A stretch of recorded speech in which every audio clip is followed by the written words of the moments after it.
આમ તો મિત્રો આપણે સમજતા હતા કે કાવ્ય એટલે શું, તો ગાઈ શકાય એ કાવ્ય, બરાબર?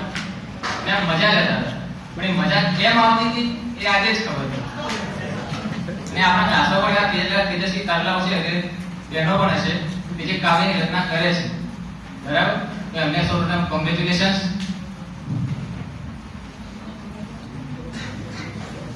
અને સાહેબે આજે જે કાવ્યનો પરિચય કરાવ્યો એના પરથી તો એમ લાગે કે આપણે યુપીએસસી ની મેન્સ પણ કાવ્ય સ્વરૂપે લખી દઈએ.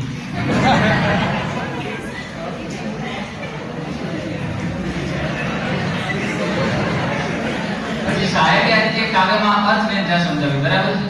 તો જો તમે અર્થવ્યંજના જો ના કરતા હો તો એ વાક્ય કહું ગયેલી નીચે જઈને છેડા ના જોડતા હો પાછા નહીં મળે. સૌને ગમી ગઈ હતી એવી અસર હતી, મોહક હતી, પરંતુ ભાઈ એ તો ગજબની બ્રહ્મટ સાહેબની વાણી હતી.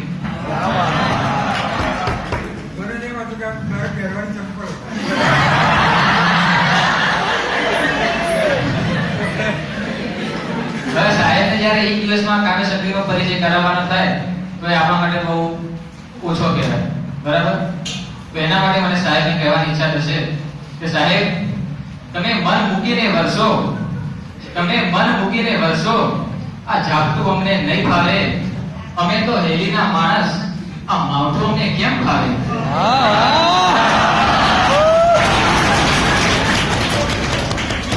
મિત્રો સાહેબ આ સિદ્ધિ પણ કઈ એમને હાંસલ નથી કરી. મેં આજે એમના ઘણા પુસ્તકો જોયા છે, તો સાહેબના માટે પણ હું કહીશ કે તારાઓની પણ કંઈક અલગ કહાની હશે, અંતરિક્ષની દુનિયા પણ સુહાની હશે. અમસ્તિત નથી આલિયા વર્ગની જાહો જલાલી, જરૂર એ બ્રહ્મટ સરની લેક્ચરની જુબાની હશે.